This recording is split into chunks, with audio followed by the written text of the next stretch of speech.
What are you doing? Oh, Mr. Cow, hi. Yeah, I'm getting ready to do a channel review. That's what the people are here for. And yeah, just reading up on this channel. It's an aquascaping channel.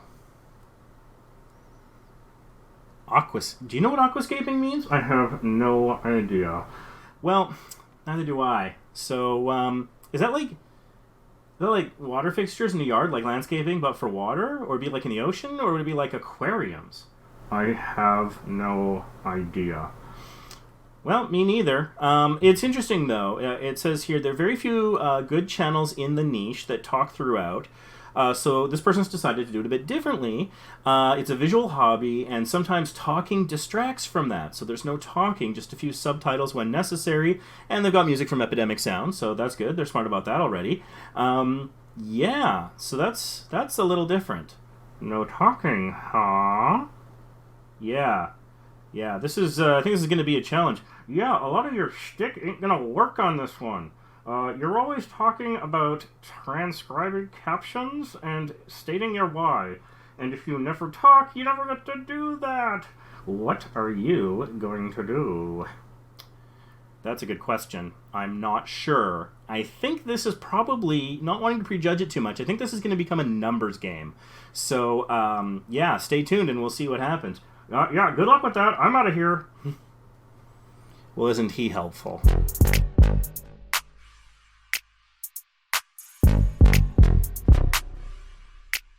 Mr. Cow has abandoned me. Ugh, what am I going to do without Mr. Cow? Maybe be nice. I don't know. Anyways, yeah, welcome to another paid channel review, and thank you so much for HobbyScapes, today's channel, for getting a paid channel review. If you're interested in a paid channel review, you can reach out to me on Facebook, Twitter, or Instagram via private message. The paid channel review costs a little less than it costs to fill up the tank of gas in my Jeep. So, you know, help me keep my Jeep on the road for another week, and maybe I can pour some gas into the tank of your channel so we can get your YouTube channel supercharged down the information superhighway. I am really rocking that metaphor, aren't I? No? Dead horse flogging it? I don't know. Anyway, so yeah, this is a paid channel review. If you haven't been here before, a couple caveats and things to know. One, I'm probably going to be kind of brutal. I don't mean to be mean, but if I'm just here saying nice things, then it's a waste of everyone's time. So I will be thinking and responding critically to things, and so I apologize in advance if anything sounds unintentionally hurtful. I'm not going to be watching any videos due to copyright issues and also one long play, and that's the whole channel review, so that wouldn't be a very good use of time. I do approach this from the perspective of someone who knows virtually nothing about the channel, only what the person has already told me. In this case, that it is an aquascaping channel that uses epidemic sound and has no talking. So it's going to be a little bit of a challenge, but a lot of the tips that come out of these channel reviews are applicable to multiple channels. So I do strongly recommend sticking around and watching the whole thing. One other quick thing before we dive in, just so you know, my browser might look a little different than yours. I'm using Firefox. I have it in dark mode. It's a little easier on the eyes and on the power supply. As well, I have YouTube Premium, so I don't have to face ads, and I have TubeBuddy, the browser plugin, installed with a legend level account. If you want to get TubeBuddy, there is an affiliate link in the description down below, and you can get the free browser plugin, which has a lot of the features you're going to see today, but I do strongly recommend the legend account where you can upgrade and get more features, so there's no limitations on the keyword research you can do A/B testing, you can use ClickMagnet. We've got videos on this channel that explain what that's all about. I may touch on it during the review. I use TubeBuddy every single day, and I strongly recommend it even if you just get the free version. We're going to dive in, and I'm going to start by searching for the channel name and just going from there. Alright, so today's channel is HobbyScapes. As I was typing it, there was a autocomplete that kind of came up. The profile picture I'm seeing here does seem to match one of the people in the profile that contacted me on Facebook for this paid channel review. I think I've got the right channel, so let's just dive right in. So first of all, it's interesting that a channel that does not include talking has a picture of a person as its profile. That seems a little unusual to me. If it's a picture of a person, I would expect to see and hear the person in the video, and from the messages I got from this person, I don't think that's part of their deal. So that is something that is interesting and noteworthy. I think that aquascaping, again, I am probably going to learn a little bit about it as we go through this channel review. I'm thinking it's aquariums or water features in your yard or the ocean or something like that. And so I would expect to see an underwater scene, a fish, hopefully a distinct, colorful, good popping against the background, friendly looking fish that looks in good health. Something like that might be more effective than a picture of a guy, because also so not only about that whole voiceover issue and not appearing in the videos, but it's called HobbyScapes. And so that could be pretty general. Looking at it, not knowing anything, and trying to forget what I already know, I would think that this is just a person talking about their hobbies. So looking at nothing but the channel name and the profile picture, I wouldn't be surprised if this was a person who put together, I don't know, like models. Maybe they painted miniatures, or they made ship in a bottle type dealies, or who knows what kind of hobbies it could be. It could be knitting, needlepoint, or anything. Could be, you know, tabletop board games or video games. All of those are hobbies. Golf is a hobby. YouTube is a hobby. So hobby could mean almost anything. Now, HobbyScapes, scape, you think landscape, okay, but that's just some first impression thoughts. So if we want to talk about sort of that initial point of a profile picture, which is to entice people but also communicate information about what you're about. I mean, he looks like a friendly, interesting person, but I think from an accuracy standpoint and enticing someone on the subject matter, I don't think that profile picture is working. So I would strongly suggest starting from scratch on the profile picture on that one. Not that there's anything wrong with that picture, I just don't know that it's doing its best job to service the channel. So HobbyScapes is the name that appears. The short thing is HobbyScapes HQ, which is interesting, but I'm also seeing a HobbyScapes down below, so that's interesting. I'm wondering if these are kind of the same channel or not. So if I go to HQ, and if I take off the HQ, okay. That's why there's an HQ there, is because the name HobbyScapes was taken by this person, Tim Johnson, who has no videos. And trust me, as someone who has used the moniker Cowman over the years, I have so many like Cowman X, Cow_man, all sorts of variants, because Cowman gets taken very quickly. And so I share in what is probably your frustration over this particular channel, who doesn't even bother having videos, camping on your URL and name. So that's probably a little irritating. Let's go back to the search results, though, because I want to talk a little bit more about this. I think that channel search results is something small YouTubers often forget about, and that's an area that I like to start on, because if we can find areas where we can be competitive that the competition has forgotten about, that gives us a competitive advantage. Let's see here, 1,270 subscribers is pretty good, so the channel has a strong likelihood of being monetized, and also the fact that they paid me for this channel review makes me think that, yeah, they probably are monetized, and have a bit of a cash flow coming through, a bit of a budget. Welcome to my little piece of heaven. Well, you see, that's interesting because, as you may know if you've watched these channel reviews before, I don't generally like things that begin with welcome to, because they have low SEO value, and it's kind of like taking a while to get to the point. My little piece of heaven, which is interesting, I mean, I think that whatever this hobby is, if it's your happy place, okay, I can kind of get that, but it's sort of metaphorical. I would leave the metaphorical until a little later in the channel description, and I would just try to get to the factual and enticing as quickly as possible. I think that it's entirely possible that you find this hobby relaxing, and that's great. I think there might be other ways to explain that, because my little piece of heaven could mean anything. It's like your happy place, and that could be different for everyone, and it doesn't really tell us what you're about. And from an SEO standpoint, it could confuse your channel in the algorithm with religious programming. Something to think about, since that mention of heaven there. Sometimes the problems with speaking in metaphors is it sometimes confuses the computers, the Skynet, the AI of the world. Bringing nature indoors since 2018. So what you could adjust that since 2018. I'm not sure that the time frame gives huge value either. So you could say my little piece of heaven is bringing nature indoors. Aquascaping and other related, and then you go on from there. Pludariums? I don't know. I'm thinking my aquarium theory is definitely the correct one, which is good, because that's intuitive. It was sort of the first thing I thought of. So let's see here. The two top video results are from the same channel, and it's worth noting that they are both in 4K, so that's good. Recording in 4K does give you a bit of a boost in the algorithm. And I also want to point out here for everyone watching, not just for HobbyScapes, notice that first video up there has the new tag on it. You can see it right next to 4K. That is kind of important. It is a really good idea to have one video uploaded every week, because that new tag lasts for 7 days. You'll notice this video is 6 days old, so it's got another day of having the new tag on it. Well, what does that mean? When a video is new, the algorithm is trying to collect data about it so that it knows what to do with this video in the future. Should it show it to everyone? Should it show it to select audiences? Or should it bury it forever like it was in the Disney Vault or something? The YouTube Vault, if you will. And so the first 7 days is critically important in terms of getting those views and those interactions, and hopefully having a good CTR, things of that nature. And so that will determine that first hour, day, and week of your video being up, and they all have different sort of metrics around them, but that first week is absolutely critical for the long-term viability of your video. Now, good SEO can have a video come back from the dead, and I've had that with a few where some interest comes up, or maybe you climb on the results on a search engine like Google, Bing, or DuckDuckGo, and so you kind of bypass the YouTube algorithm that way, and sometimes even just search volumes increase in the algorithm.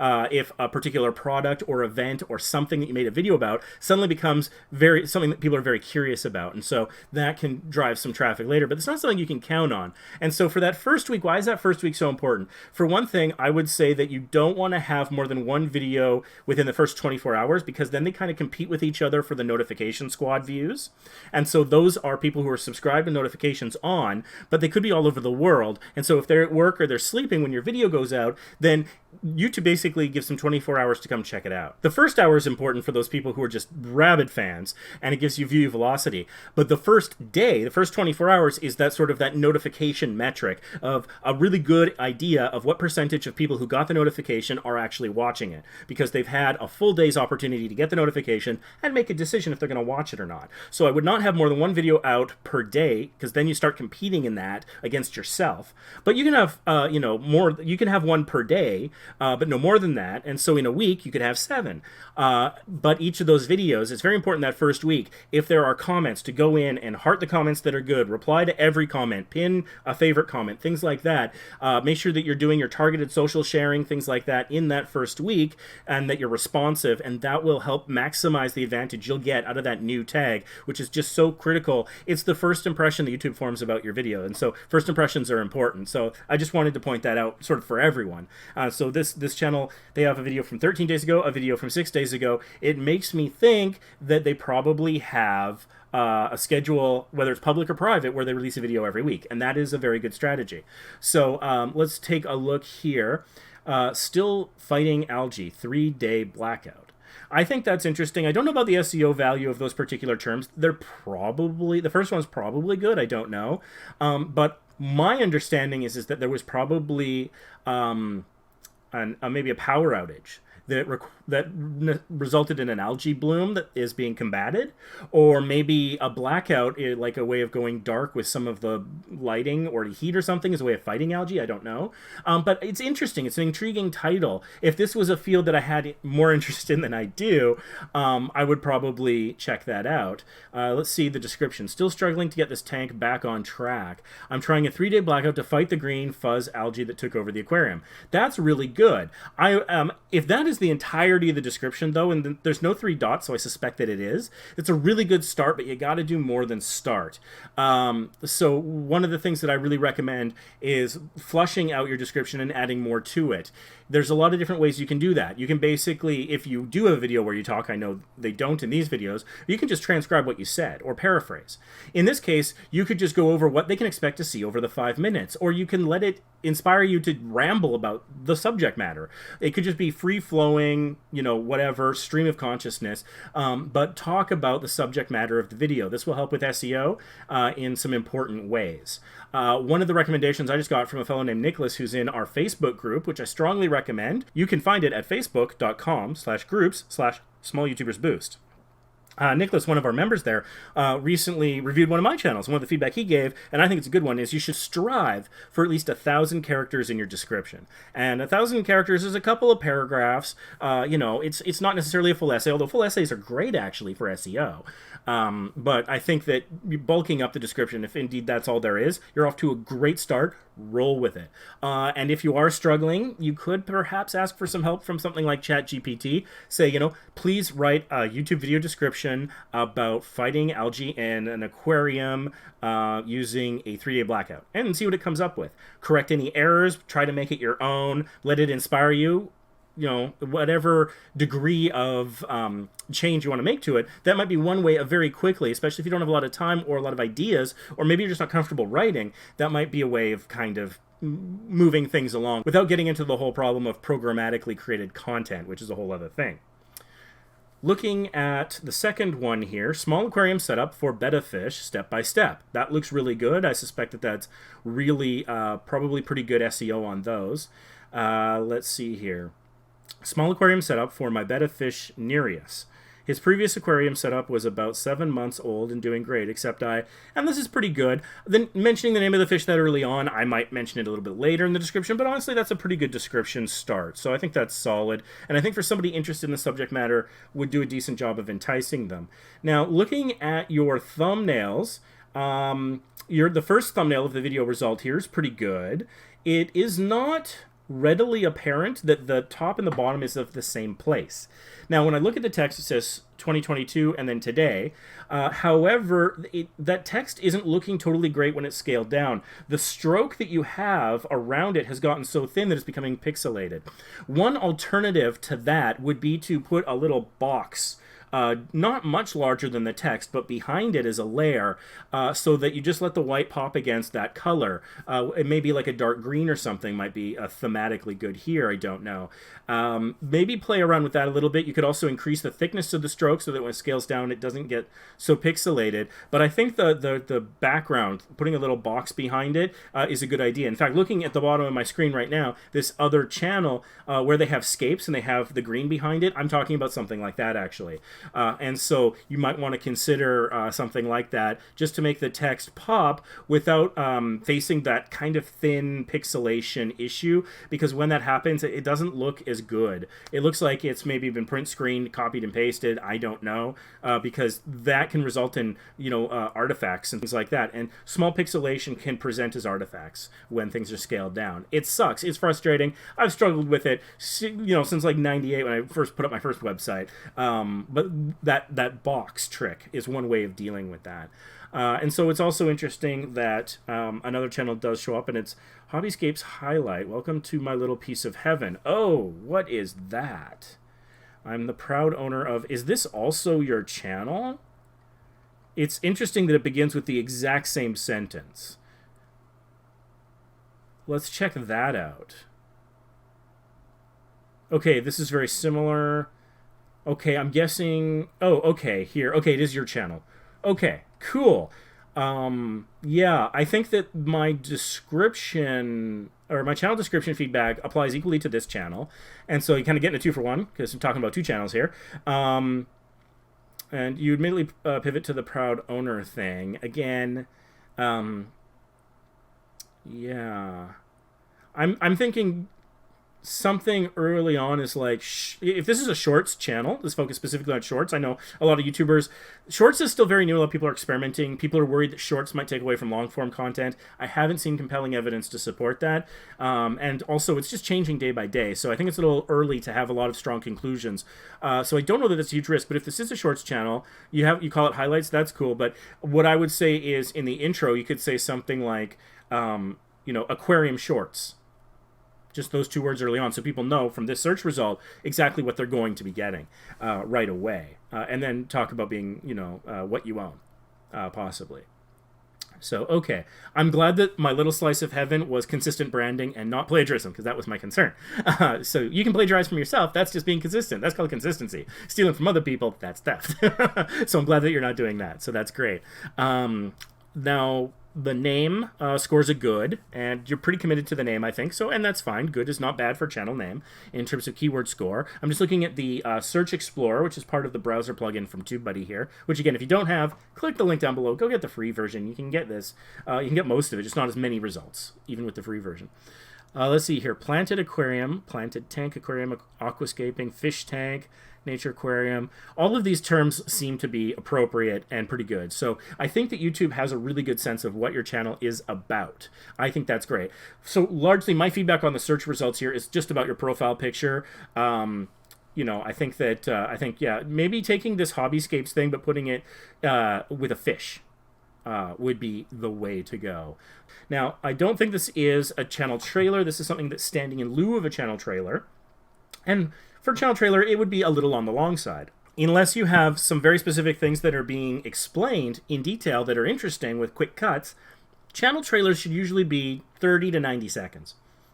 And so generally I say, what are the most exciting things? I don't know that exciting is necessarily the right word that should be applied to something like this, particularly since, I mean, it even says in your banner, aquascape and chill. I think this is relaxing. So excitement is not necessarily what we're going for. And that's fine. Relaxing content has become more and more popular on YouTube, particularly as people have struggled with mental health issues for a variety of reasons. Having things that are calming, relaxing, or familiar to them can mean a lot to people and provide a really vital service. Like there is some stuff that I go to for stuff like that myself, and I'm trying to create a little bit of content like that. I have something like that coming out soon in my own channel, Vacation Impossible, which is basically an hour of the sights and sounds of a balcony on a cruise ship at sea, and I'm hoping that that will be relaxing and pleasant and enjoyable for my audience. I don't know, excitement is what I'm going for. My helicopter rescue video is exciting. This video is going to be calming, and so I think this is going to be more calming, but this is also going to be visually interesting, and this is a very visual medium.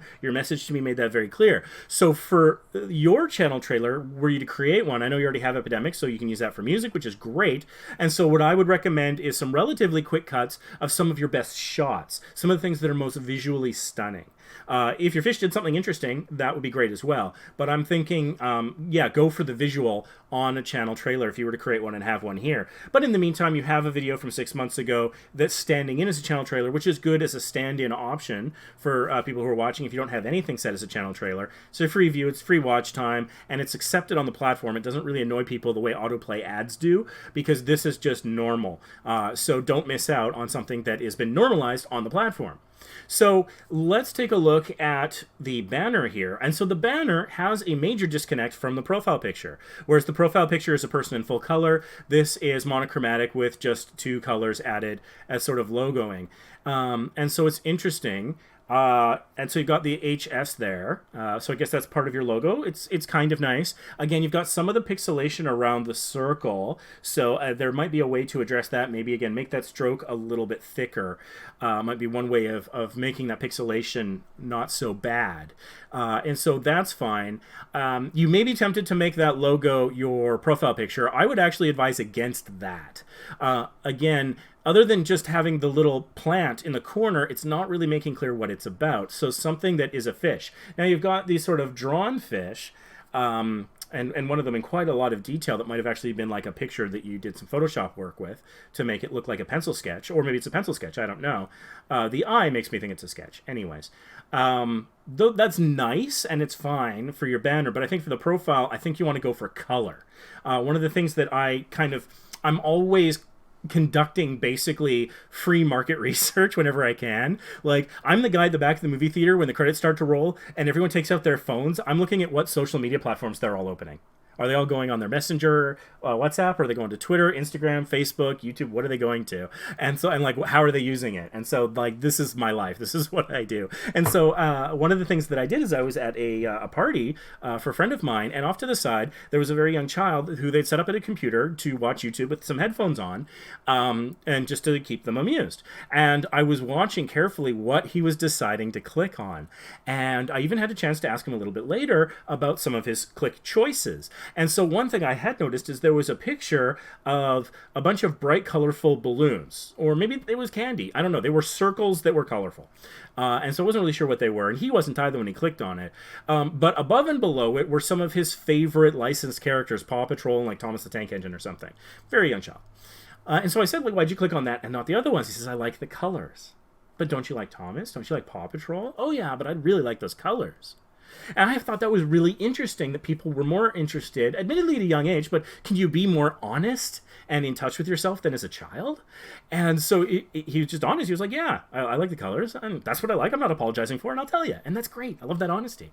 And so I think that we carry some part of that with us through to adulthood. Whether it becomes less conscious or less something we're willing to admit. And so I really think that something bright and colorful, it draws the eye. Sharp colors, bold colors like red, for example, statistically, red draws the eye. That's why you'll notice a lot of things like the YouTube logo is red.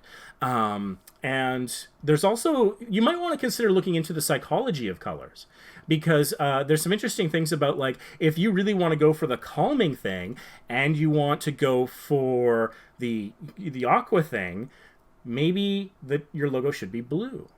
Blue is generally associated with trust and calm. Yellow, I think, is a little bit more of an excitable color.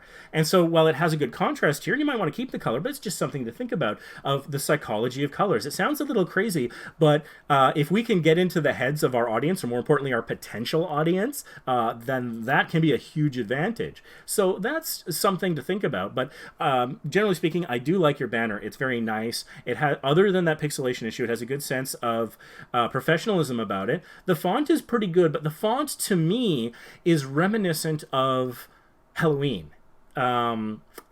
Chill reminds me of the game Chiller. That's on the Nintendo. It's a like-on game. It's crazy. But the point is that the font makes me think of Halloween horror films, but not like gory horror films, but like funny horror films, lighter fare, if that makes sense. Maybe more child focused. It's actually got a, now that I'm looking at it, again, the and chill part, a little Harry Potter, feels a little Harry Potter. I think that's actually sort of where I want to go with that. And so maybe giving some thought to the font. But font is a tricky thing. You want to make sure that it scales well, and I think this probably does fairly well. I'm not sure about the Q in Aquascape. I don't know. And so one of the fonts that I generally recommend is called Beavis, or Beavis New.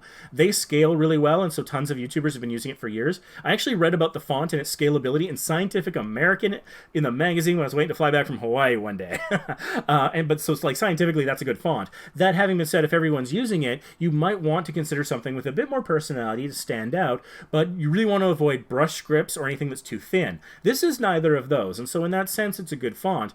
But just some things to consider about the color and the font and the branding that you might want to put in, and then also consider how to align your profile with that. If this is relatively monochromatic with one color that pops, having a very colorful profile picture could actually be a good thing, because then you're kind of betting on all the horses. You got the stylistic banner that's calming, but the bright colors that's enticing in the profile picture all on one screen. You could kind of go for both. It doesn't always have to be about bland consistency, because bland consistency, you know, if you took that fish and that logo, made it your logo everywhere all the time, you know, it would be consistent, recognizable, but would it be interesting visually? And I don't know that it would.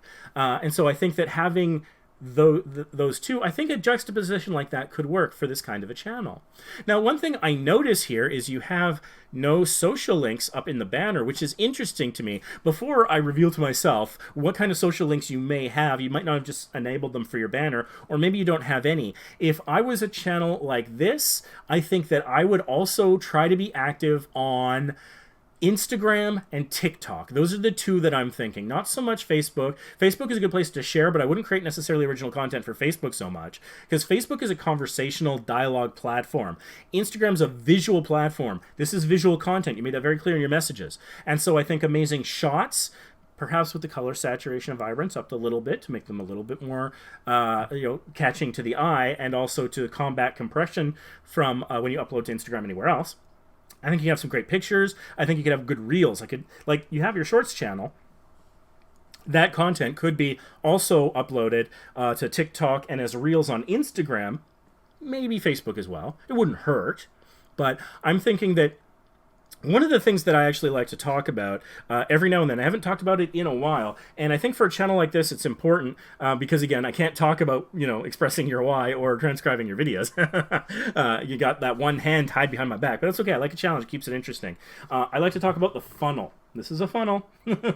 Hello.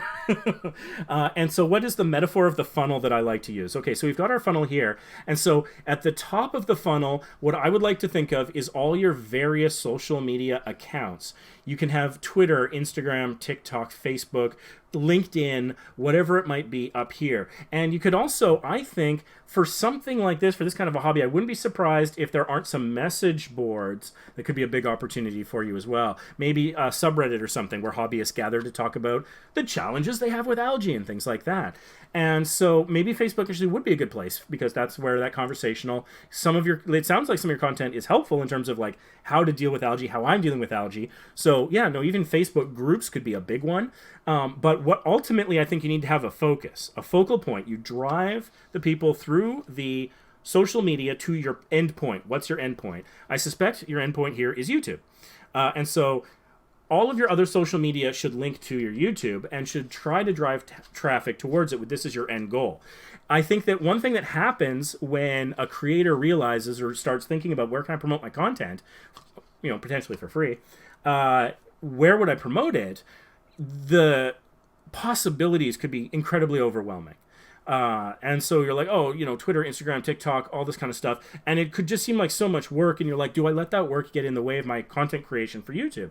And that's a huge question. And it's a struggle, I would imagine, for a lot of people.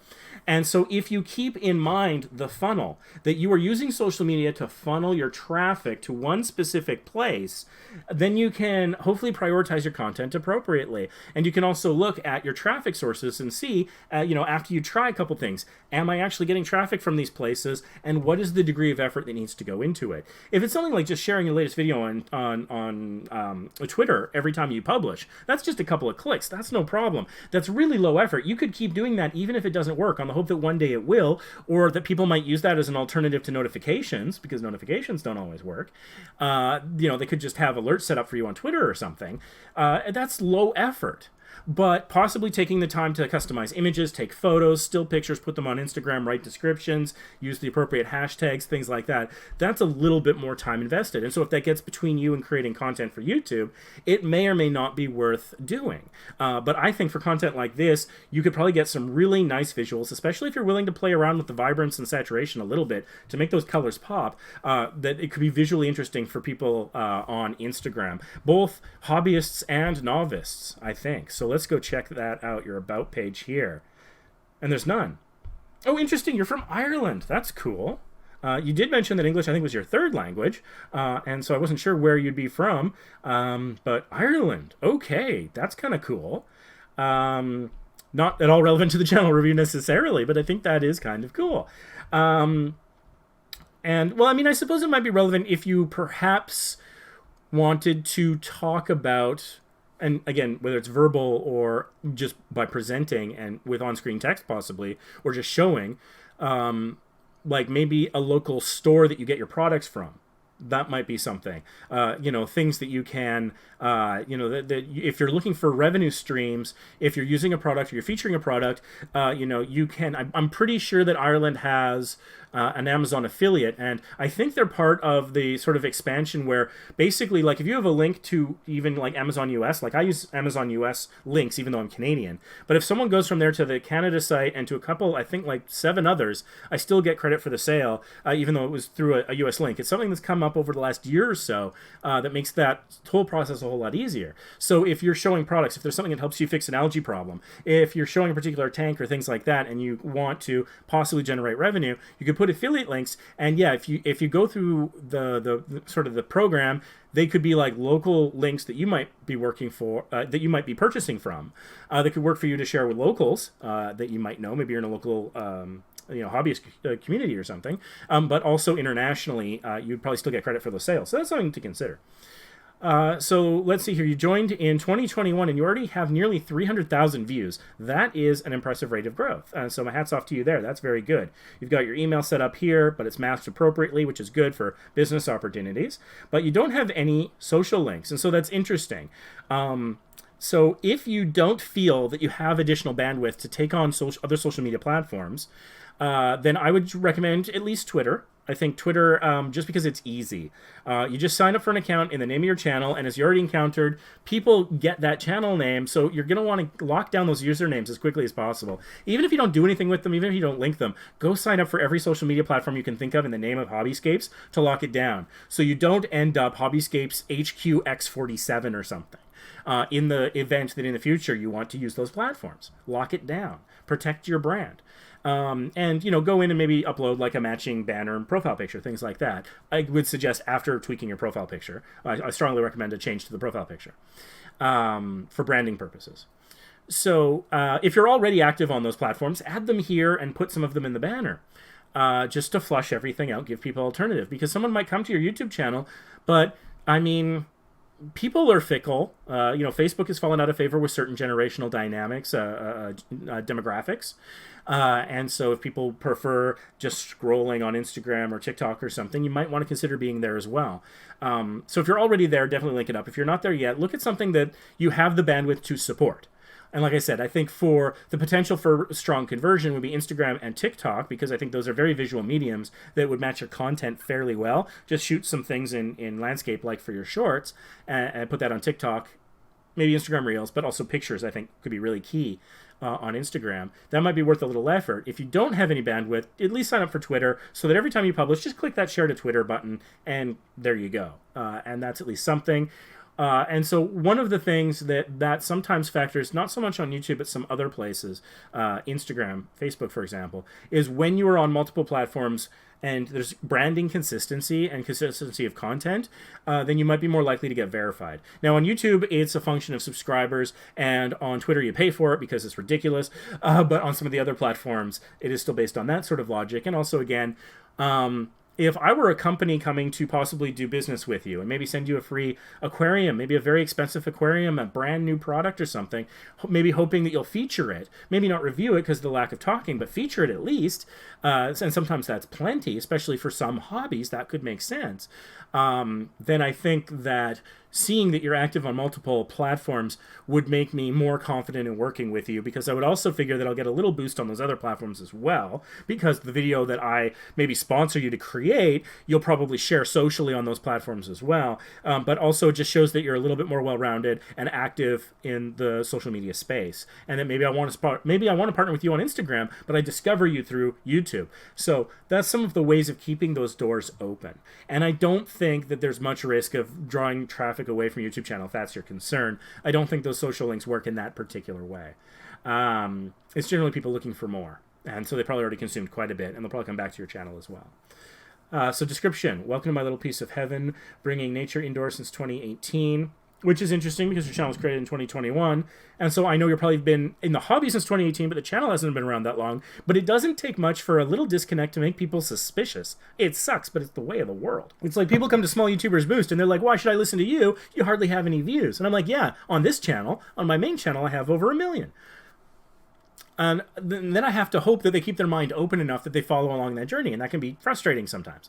Now, growing this channel isn't a huge priority for me. Vacation Impossible is, but I also like helping other YouTubers. I think that it sucks if I were to learn how to be successful and then keep it secret. I don't want to close and lock the door behind me. I want to bring others in with me. And so that's what I use this channel for. And so particularly when I first started it, it was because people in my Facebook group said, hey, can you start sharing some of these tips? And I got tired of typing things out in Facebook over and over and over again. It's much easier. I'm more visual myself in terms of how I present information. I'm verbal and I'm visual. I'm like text. I'm fine writing, but it's tedious after a while on Facebook.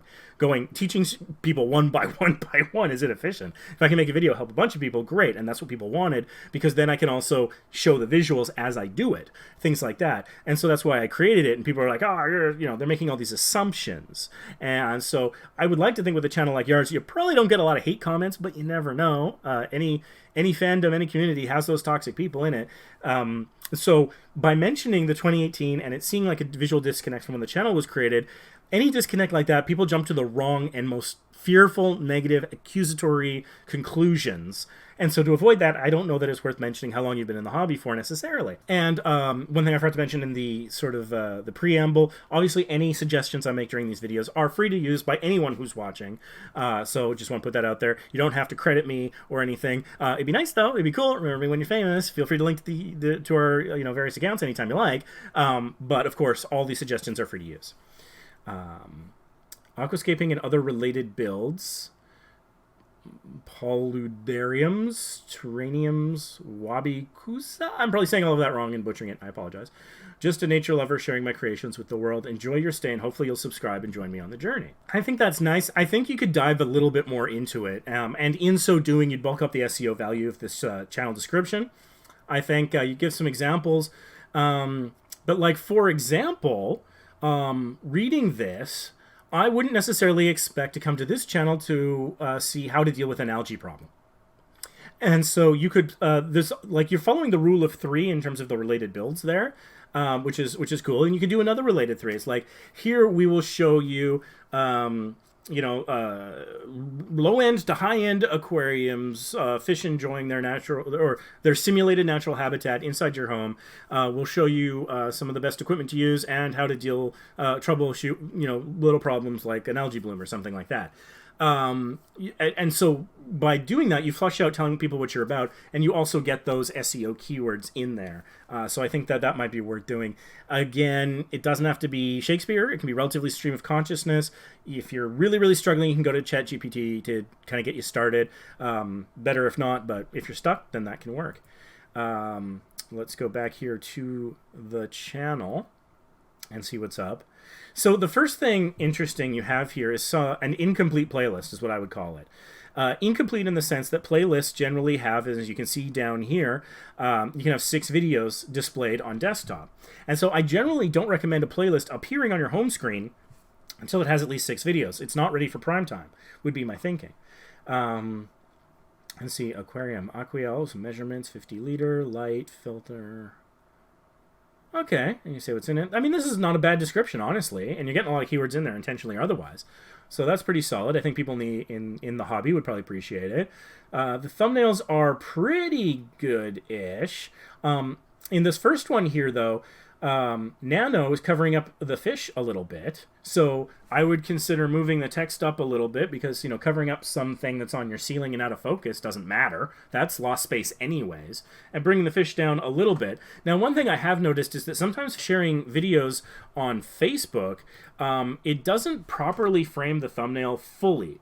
And so trying to have some of your stuff sort of in that inner 90% makes sense, and I suspect maybe that's what you're doing there, is compensating for that, and that's fine, but I think you still have some up and down space that you can work with that. And I mean, it's repeated on the next one, where the text is kind of covering the fish or animals or whatever that you're showing there. And I know that sometimes we can try to have a dynamic image by having elements and layers overlap in Photoshop or whatever tool you're using, GIMP, whatever, Canva, whatever it might be. I'm a Photoshop guy.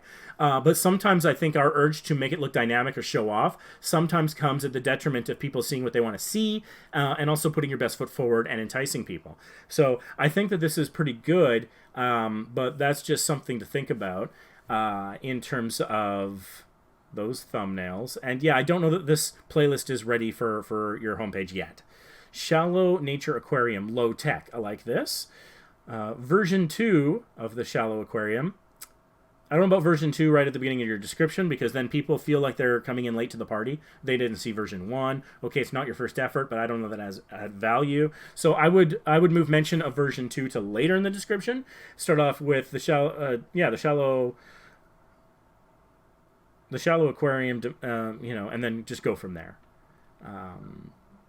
And yeah, your thumbnails are pretty good. One thing I am noticing, though, is a little bit of that consistent problem of the stroke around the text being a little too thin, such that it's getting down to like a single pixel thick. It's a little better here than in my other examples, but nevertheless, I think possibly a semi-transparent box behind it might help the font pop a little bit better. It's also interesting that some of the font colors here you're using, it's almost like there's a radial gradient or something where it's like white, yellow, white. I don't know about that's a little weird. That's a little strange. I think just solid white, so it would pop a little bit better, might be good. I'm also not sure about the stroke being blue. The stroke where you have black, like before and after, for example, looks better than the blue stroke. So that's just it's better contrast, something to think about. If you're not playing with the saturation, I don't know. I mean, your colors are pretty good. I wouldn't complain. One thing on this piece of wood almost ruined the aquarium. Wow. Okay, that's enticing. That's interesting. You've got that sort of logo with the hand up there. That looks great, and you got the arrow. I would suggest adding a slight drop shadow to both the arrow and that logo. Very subtle, diffuse, not like a stroke, a drop shadow, just to make it pop against the background a little bit. Because I think that is a very, again, it's red, so it's catching the eye. It's a dynamic part of the image. But I think you can make it pop just a little bit more. A subtle thing like that could make a difference. And so one thing about some of these suggestions I'm making is, what if Ray's crazy? What if Ray doesn't know what he's talking about? This is just one guy's opinion. Well, you can statistically, scientifically find out if I'm right by creating an alternate thumbnail using the elements and suggestions I've made. And if you have Legend Level 2 Buddy, you can set up something called an A/B test. And this is a game changer. I know people where A/B testing has taken their channel from like nothing to 50,000 subscribers. And so what it does is you can have 2 different thumbnails for the same video, and it will switch them every day for as long as you would like. I think it's a minimum of 10 days, but it also has this great feature where you can say until statistically significant. Let's use science to succeed. Let's stop relying so much on taste and opinion. What it will do is it will switch until it has enough data to conclusively say which is better. To a certain degree of certainty. You can check out TubeBuddy for all of its details. I think it's like 95% certain of a 20% difference, or I forget. And so you can check it all out there, and you can even set it to automatically, once a winner is decided, to set that as the permanent new thumbnail. Now, this is important for a few reasons. One, if you were to go into a video that is performing reasonably well for you, my metric is 100 views per month. Yours might be different, but that's generally where I sit. If I'm getting at least 100 views per month on a video, it's doing good enough. And so I don't generally monkey with it. But if it's less, then I can go in and I can monkey with like the title, description, tags, try different things. Because when you edit the title, description, and tags, it slams on the brakes with any momentum that you might have with YouTube. YouTube says, oh my God, we thought we knew what this video was about, but maybe it's not about that. He's changing things. What's going on? And then it reevaluates it, but it reevaluates it without the benefit of that new tag I was talking about before. When it has the new tag, it gives you more impressions to total strangers. It takes a risk on you. It shows your thumbnail more because it's new and doesn't know what it's about. And so maybe different audiences than usual might respond or whatever. But after that week, it's kind of made up its mind. And so if you change things after that week, it's going to be a lot harder to kind of get in its good graces. And so that is a risk. And that's why I only recommend doing that with channel videos that have basically stopped, where you want them to come back from the dead when you want a zombie video. But if it's a video that's already performing well and has a sense of momentum, you don't want to interrupt that. You don't want to confuse YouTube. You don't want to slow it down. You can use A/B testing without running that risk. And so it will just, behind the scenes, switch just the thumbnail. It will keep its momentum going, and it'll collect that data. And so I recommend an A/B test with you have the original, upload a variant that, is some of the changes I mentioned, and then set it to run until it's statistically significant and set it to auto-select the winner. And that can make a big difference, because let's talk about CTR for a second. Click-through rate. Whenever somebody sees your thumbnail, whether or not they click on it, that's the click-through rate. So generally speaking, anything in double digits is awesome. If you can get 10% or above on a thumbnail, don't monkey with it. That's awesome. That's great. 10% is like the sweet spot. That's where it really starts to snowball. Under, say, 5% is where things kind of get buried in the YouTube vault and no one really sees it. And in the 5 to 9% range, you might have like those steady performers getting in that, maybe 100 views per month range at the low end, and then up from there. And so let's talk about how CTR and impressions work, in the sense that what happens when your CTR changes. So let's say that you have a CTR of, let's make the math really easy, 1%. And let's say you're getting 1% of 1,000 impressions, okay? The math on that's pretty easy, you get 10 views. Let's say you get that CTR up to 2%, you doubled it. So then, in theory, you'll be getting 2% of those 1,000 views. No, hold on. That's not actually how that works. That's not all that happens. There's a snowball effect. It's a geometric growth. It's not arithmetic. Arithmetic is adding 1 to 1. Geometric is like 2 times 2 times 2. So what is happening? You're not just getting 2% of 1,000 impressions. YouTube says, wait a minute. A higher percentage of people are clicking on this video than were before. I'm going to show this to more people. So what you're going to be getting is maybe 2% of 2,000 impressions. And so by doubling your CTR, you more than double your potential views. And that's why CTR is so critical from an algorithmic, mathematic point of view. You can do that math. But even putting that aside, the audience, the human component, it has a huge impact too as well, because the thumbnails are one of the biggest things that get us to look at something and potentially click on it. You want to draw the eye with bright colors like red. You want to entice the click by making it interesting, professional, easy to understand, and, as I say, enticing. So it kind of gives you the subject matter, maybe without the complete and full story. And I think that for a lot of that, you're doing that very well. But even a small percentage increase in your CTR then drives a higher percentage of impressions, and then you're snowballing. You're getting a higher percentage of a higher base number, and that can really make the magic happen. So I do strongly recommend that. I'm only talking about what I see, though. What if you want a better understanding of what works and what doesn't for your channel specifically? And that's one of the great things about A/B testing. It's your video, it's your channel, it's your potential audience, and your active audience.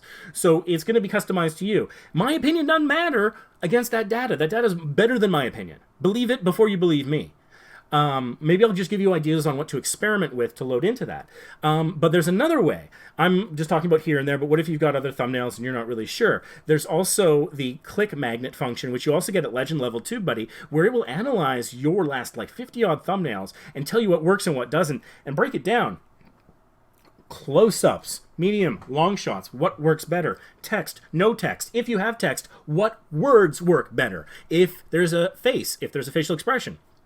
For your channel, I would generally suggest against the face thing because there is, again, no talking and it sounds like you don't appear. But every now and then a shocked face goes a long way, unfortunately, on YouTube, or sad or happy or whatever. And so, you know, sometimes that can be a factor as well. And so for those of you who have that, it will tell you what emotions get the clicks, because shocked face doesn't work for every channel and every niche. A shocked face on an ASMR relaxation channel is going to make no bloody sense. There's going to be a disconnect there. And so that's one of the things I love about TubeBuddy is it tailors the feedback, the information, the suggestions, and the data for you, your channel, your audience, your content. And that's the thing is there's no single truism. I mean, there's some, but you know, there's some areas where there's no truism that applies to everyone. A shocked face doesn't work on every channel. Text on thumbnails doesn't work for every channel. There are a whole bunch of things like that that come into matters of the specific audience, the specific content, the specific tastes that are relevant to what you're making. And so to know that, instead of just following a crowd that might not be leading you to where you want to go or need to go for growth, that's where TubeBuddy's great. It's basing it on your data. And another example of that is the best time to publish tool will show you for your channel what the best time to publish is. And again, that's regardless of whether you're a faceless or you know, a big vlog personality, that those things apply almost equally. Click magnet a little less because of the face thing. But those three tools can make a difference to any channel. And so I strongly recommend it. And that also gets you away from just like, oh, like, I don't know if you've ever done this, but if you go into like our Facebook group and you post like 2 thumbnails and like 90% of the people say, oh, number 2 is great. 10% say, oh, it has to be number 1. That can be a little like, I mean, I don't know about you, but to me, that's like, well, that doesn't feel, I mean, 90%'s a lot, but those 10% made some points. And the thing is like, you don't know who of those people were ever potentially going to be your audience anyways. They might not be interested in your kind of content. So if instead I can get data from my actual audience and potential audience and people on YouTube in the niche and wherever it's showing, then I have full confidence in that, because that is that's not subjective data, it's objective data. And so that is a potential. Beta Nano Aquarium Low Tech. Again, I don't know that this is ready for homepage. It's only got 3 videos. But this is here, my smallest aquascape. Aquascape. You know, I was just about to suggest this. A 200-liter aquascape with relaxation music, an hour and a half. I was just about to say, like, what if people want to relax looking at an aquarium? You could do, like, a video, you do a live stream or something. And it looks like you've already experimented with it. I was even going to say, like, experiment with it to see if it does well or not. What I'm seeing here is I'm thinking maybe it doesn't do that great because 150 views when it's surrounded by 2, 4, 1,100, 600, things like that. So you experimented, maybe it didn't take off, so now you know, and you gave it a shot, and that's fine. And so that's interesting. And you do have, like, this goes on for a bit.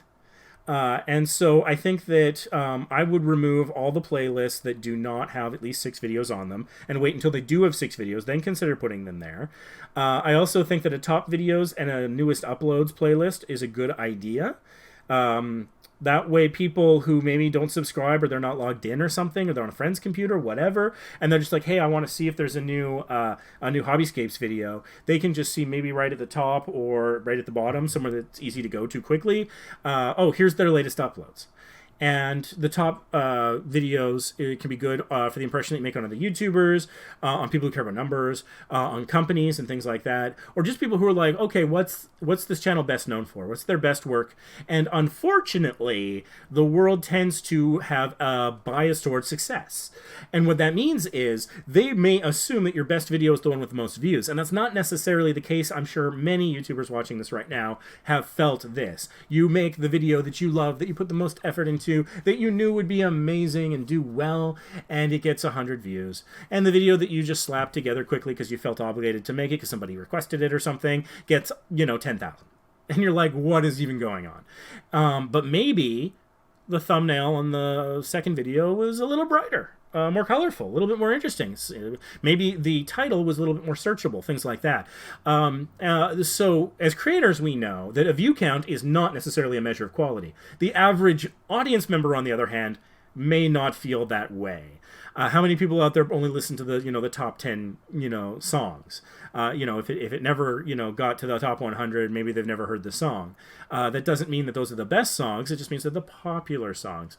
But nevertheless, make it easy for people to find those things because that might entice them in.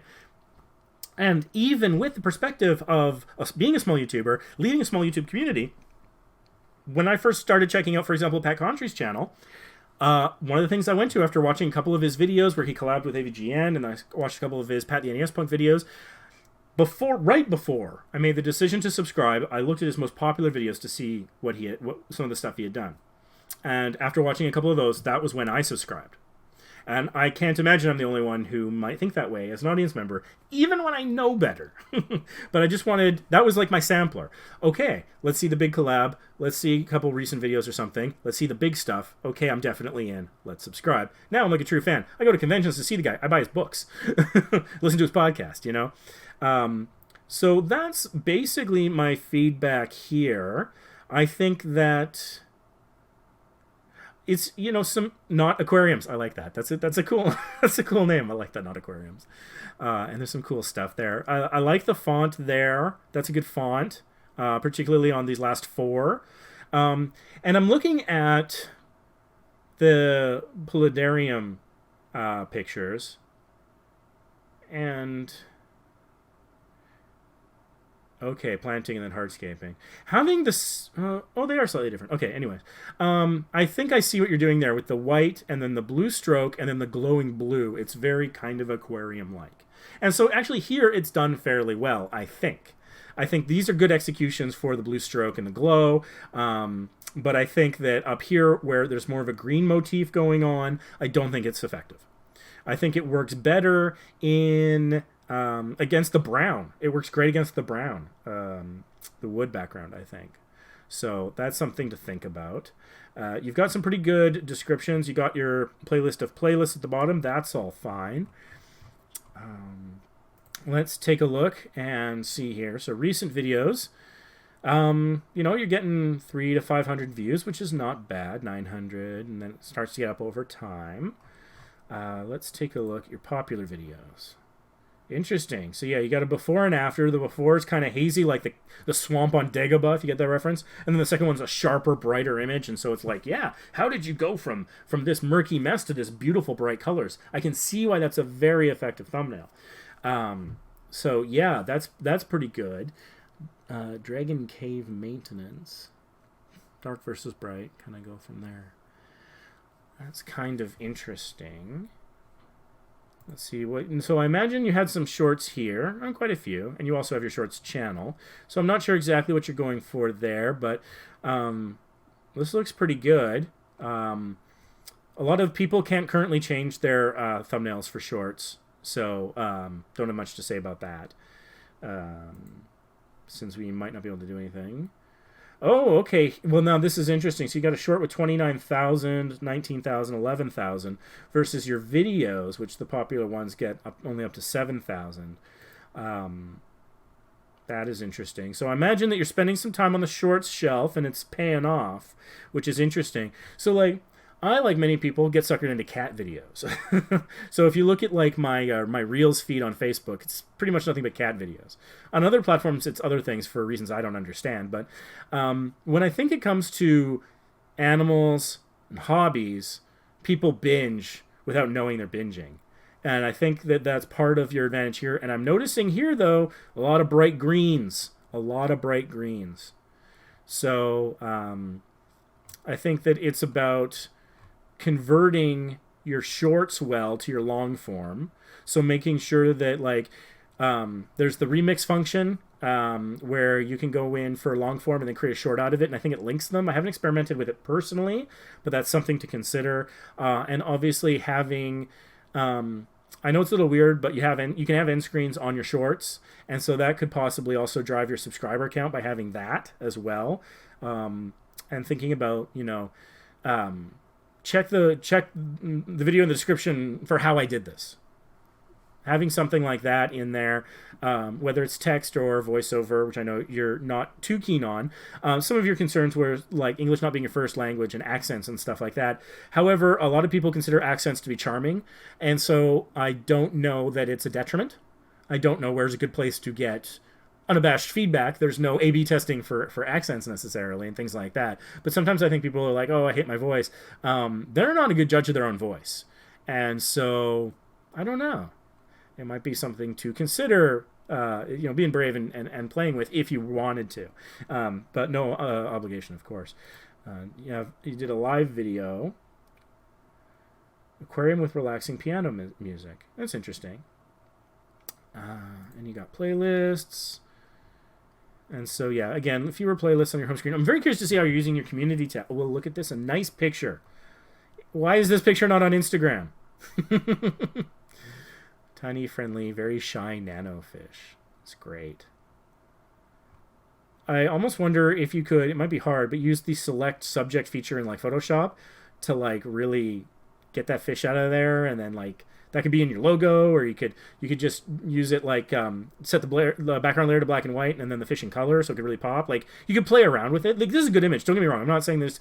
I'm not even saying this image could be better. I'm just thinking different ways of playing around with images. Again, because I think you could do very well on Instagram, and that might convert. How do you feel about cylindrical aquariums? Is it weird that I can't even look at them? The distortion is too much for me to handle. How do I feel? I don't know. They're like mesmerizing. I'll comment that.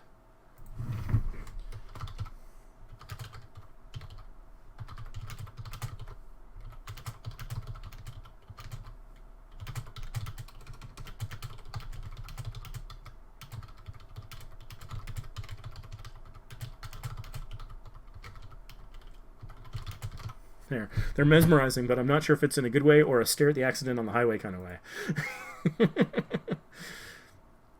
I'm quite disappointed when I escaped a shrimp bowl. Great until I put water in. That's funny. So I noticed that you're hearting and you're replying to comments on community posts, and that's good. Let's see. So you're doing polls with images, which is great. I think those images are very compelling. You're sharing your video. You're putting up pictures. Like, you're doing a lot of the right stuff here. Yeah, some good pictures. Like, you got to get on Instagram if you're not. I mean, you might even want to consider Flickr. I don't know. I mean, you can sell pictures on Flickr and stuff. My brother-in-law's gotten into it. It's not really for me, but, like, I think you got, like, because it is such a visual medium. I think Instagram's a really big opportunity here. Do you enjoy maintaining your aquarium, or does it feel like work? Well, I don't have an aquarium, so I can't vote on that. And that's kind of a cute, kind of getting memey there for the new year. I think this is great. I think this is very effective. No channels, but that's fine. People don't generally look at that. So yeah, I recommend bulking that up. One thing I want to take a look at is I want to look at your channel on Social Blade. I want to see what we've got there. So if you're not aware, Social Blade is another useful website. This is a free tool, but it gives you a sense of certain things.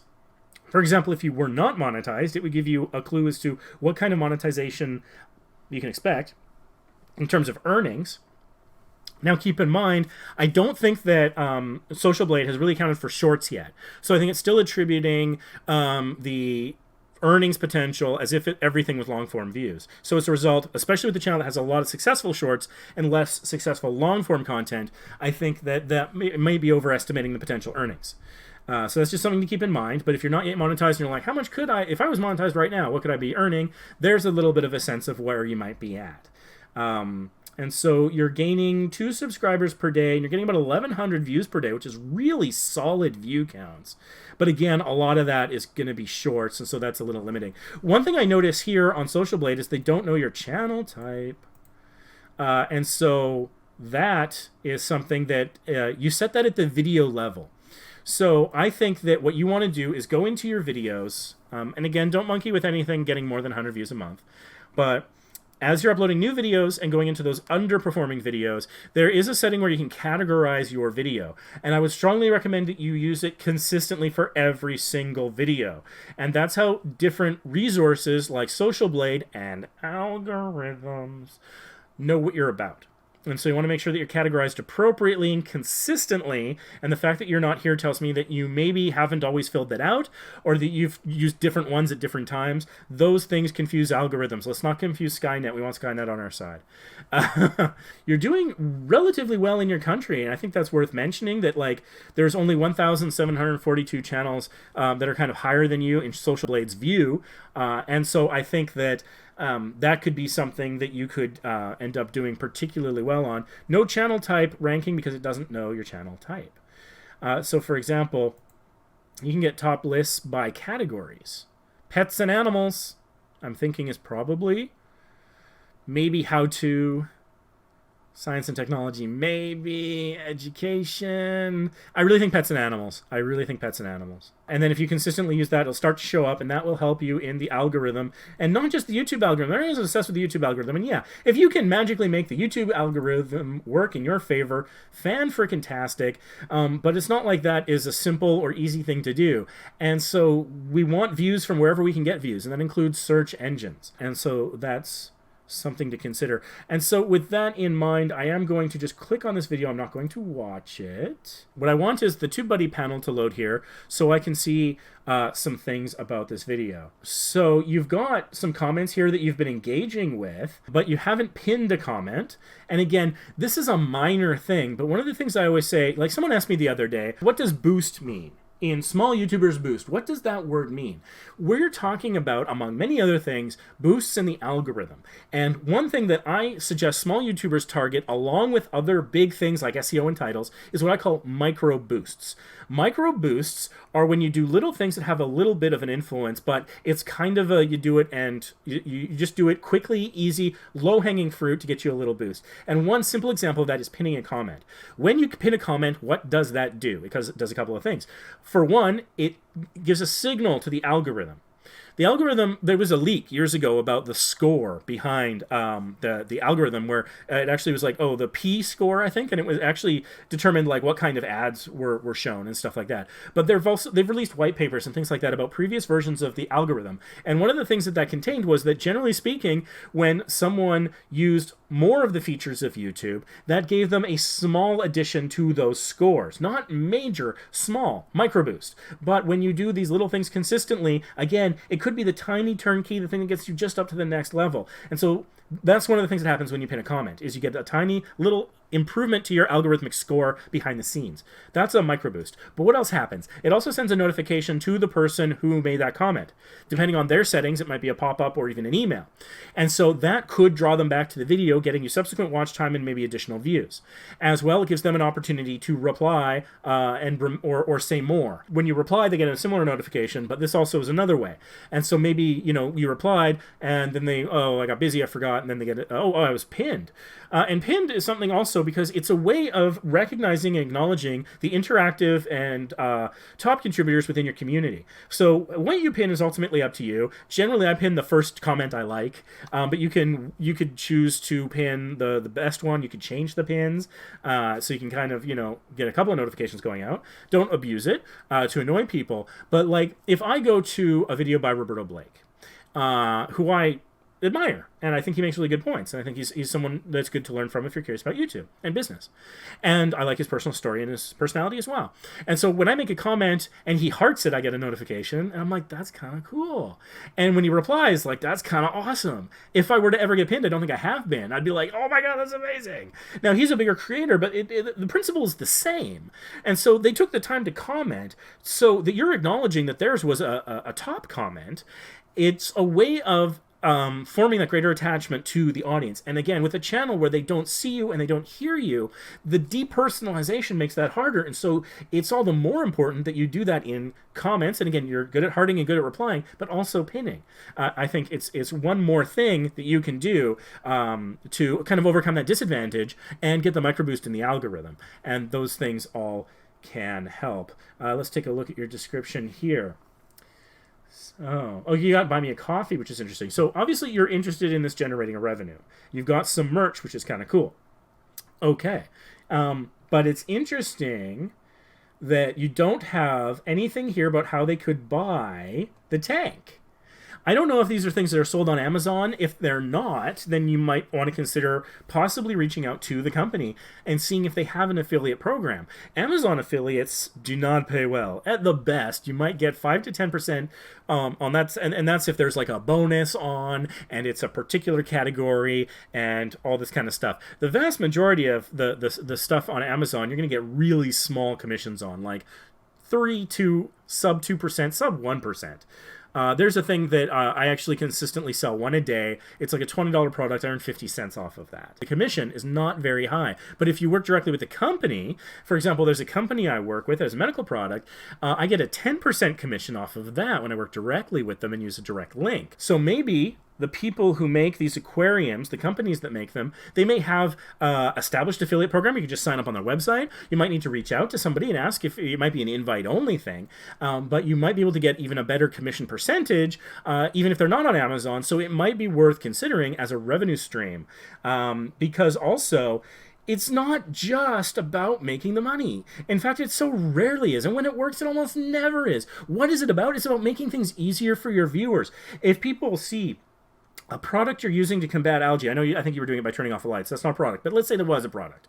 A fish food of some kind, a tank, a light, a filtration system. The easier you can make it for those people to be able to find and purchase those things to make their lives easier, their tank more successful, the better.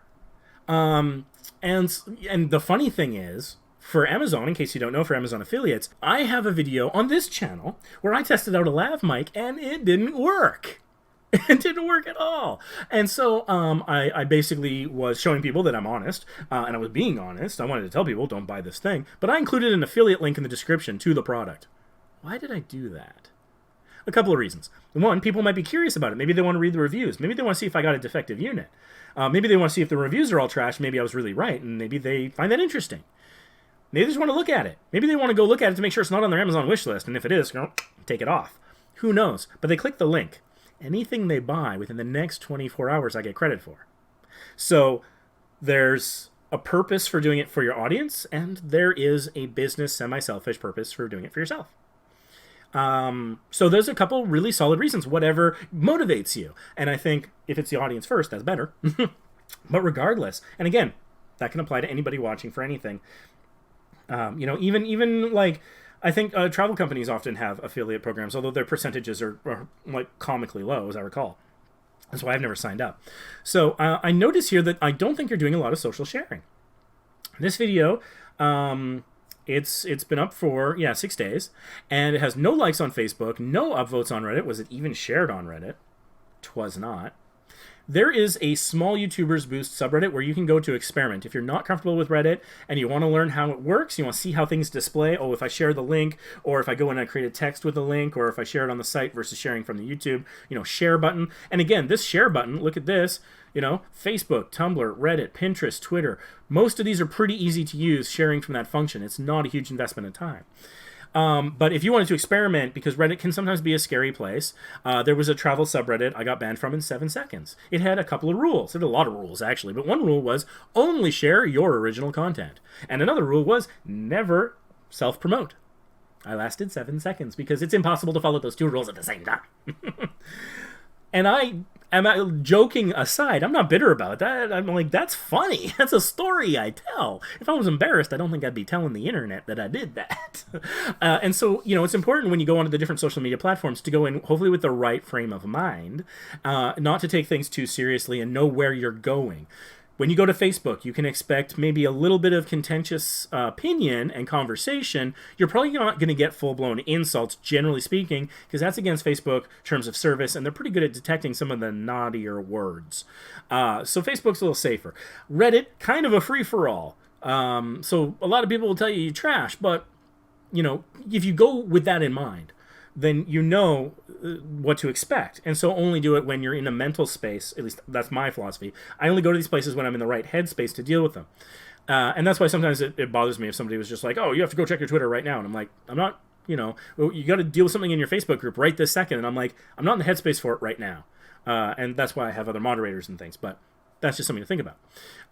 And then Twitter, you know, you could post anything and people will try to make it political sometimes. And so if you go in knowing that that is, you know, okay, Facebook's got tighter rules about behavior than Reddit and Twitter. Reddit might just tell you you're trash, and Twitter might just call you a supporter of some political party that you've never heard of. And you go in knowing that that can happen and that it's the norm, and that because it's the norm, it's not personal, it's not directed at you, it's not really in response to your content, you know. You could share this on Twitter and somebody would probably think, you know, they'd probably be like, yeah, you know, blackouts like they have in Los Angeles and Texas and blah, blah, blah. And you're like, that's not what I'm talking about at all. But that's fine because, you know, they are a vocal minority as well when you're sharing in those places. So what I'm going to do here, just want to take a look. Also, like, you've got good tags there. You got one hashtag here. I would recommend adding 2 more hashtags. I would say fighting algae or just algae. Something like, yeah, maybe blackout. I don't know. Blackout doesn't make huge sense. Could just be aquarium. So you got your channel name is a hashtag, maybe aquarium and fighting algae.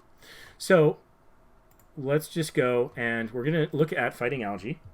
See what comes up when I do a search. How to fight algae. Boom. I'm gonna pause this video. Has paid promotion. This channel has 215,000 subscribers. This video has 78,000 views. Oh, it hasn't been shared on Reddit either. Has it been shared on Twitter? No. So, I was hoping to find perhaps a friendly subreddit or a hashtag on Twitter that we could use, and you can go through this process. But what this also shows is, well, for one thing, they comment. They pin comments, whereas you're not. They're sharing on Facebook, whereas you're not. But there's a competitive advantage against this channel and this video. They've got a massive audience, but they're not on Reddit. They're not on Twitter. So on Twitter, if it was just you versus them, which is not the best mindset, but let's pretend for just a second, a mental exercise, then you stand unopposed. And so I think that that is a growth opportunity. The way that small YouTubers grow, we go for long tail keywords because we don't have a giant notification squad that'll watch everything, and we can't rank on just the word aquarium, generally speaking. We would need something longer, fighting algae in an aquarium. Then we have a better chance because it's less competitive. And then as we grow our audience, we can target shorter and shorter keywords as we get the notification squad and those views and that anticipated watch time and all those other metrics that can give us a fighting chance on those short things. And so similarly, I think we need to look at all of our sharing opportunities. So if there is a space, and there's probably a friendly subreddit out there, try what I did. Search some of your topics, see with the TubeBuddy browser plugin installed, the Videolytic panel, what subreddits those videos are being shared to, then those are places that are receptive and will probably even appreciate it. See if you can find Facebook groups where they discuss things like this, and then you can share your experience with fighting algae. I know I'm focusing on that because it's really informative content, and it could be a tentpole. It doesn't. All your videos don't have to be instructional, but that can be sort of the gateway to your channel. I found the channel when I had this problem, and then I saw their beautiful fish, and I kept watching. And so that can be a tentpole that injects them into your channel and can drive traffic to your other videos through things like links in the description, which also I noticed that you didn't have, and so that's another opportunity there.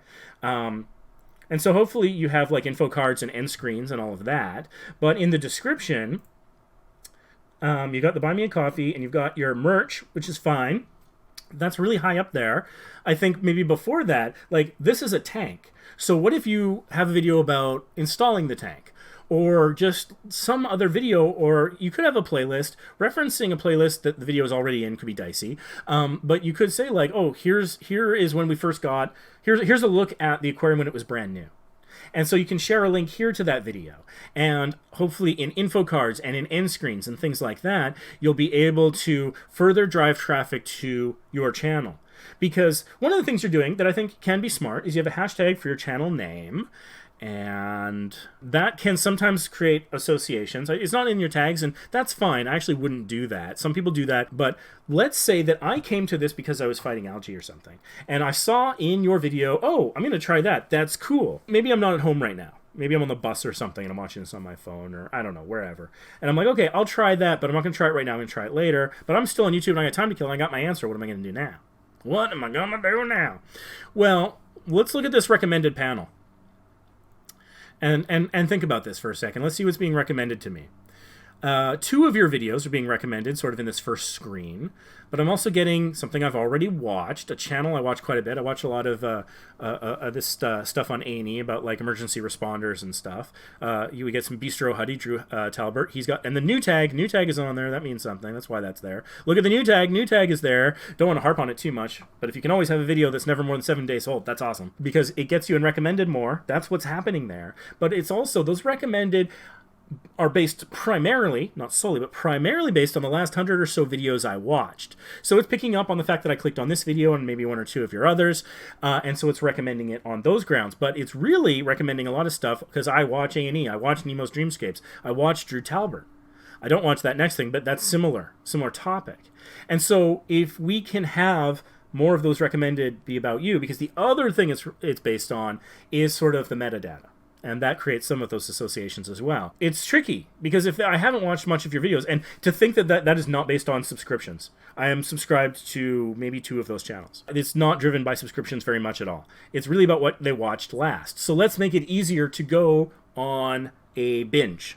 Go down the rabbit hole for your channel, clicking links here, info cards, end screen, and that's where maybe you don't have and this will probably be my last point because I think I'm out of time, and so maybe your channel isn't necessarily always about solving problems, but when you do have a problem and you do solve it, that could be a huge opportunity from a search standpoint. People are going to be searching on YouTube and on other search engines, and if we can get you up there, then they can come to here for the solution, and then if you have links in the description, info cards, end screens, enticing visuals, things of that nature, then we can hopefully get them to become subscribers and inject them that way. In fact, one of the things here, hold on, I'm just gonna let this run for a second.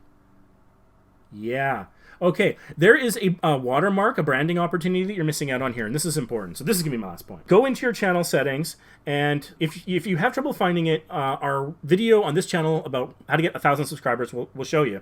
But go into your channel settings, and you can have a little version of your profile in the bottom right-hand corner of all of your videos, and you can have it there during the entire duration of your video, and it's going to be like faded. It's going to be like at a 50% transparency through most of the video. And then if they hover their mouse over it on desktop, for example, then it'll be like, oh, here's subscribe. And they click to subscribe. And I think that can help improve your subscriber conversion rate substantially. And it's a few settings at the channel level. You just go into your channel settings and enable it. You can set it for the last 30 seconds. I say go whole video. Why not? It's pretty common. And actually, it looks more professional to have it there than not, I dare say. And that could potentially increase the rate of people who subscribe. And subscriptions can have an influence on what's on the home page. Maybe they'll turn on notifications or not. That's a whole other thing. But I think that those are some of the opportunities. So when you're solving a problem, when you've got a how-to or an instructional or something, you can go into Facebook groups, you can go into subreddits, you can maybe find people on Twitter who are asking, what do I do about an algae in my aquarium? And you can respond helpfully by saying, here's what I did. Check this out. This might show you an answer, something like that. And then they come here. Hopefully you put that branding on there. You have info cards, end screens, links to more videos in the description, maybe links to products in the description. You could generate sales, you could generate subscriptions, you could generate views this way by optimizing those little technical things and sharing it in targeted ways. Find a message board where people talk about this sort of thing. Share your experience. If you have a solution and you're sharing a solution to a problem, they will be grateful.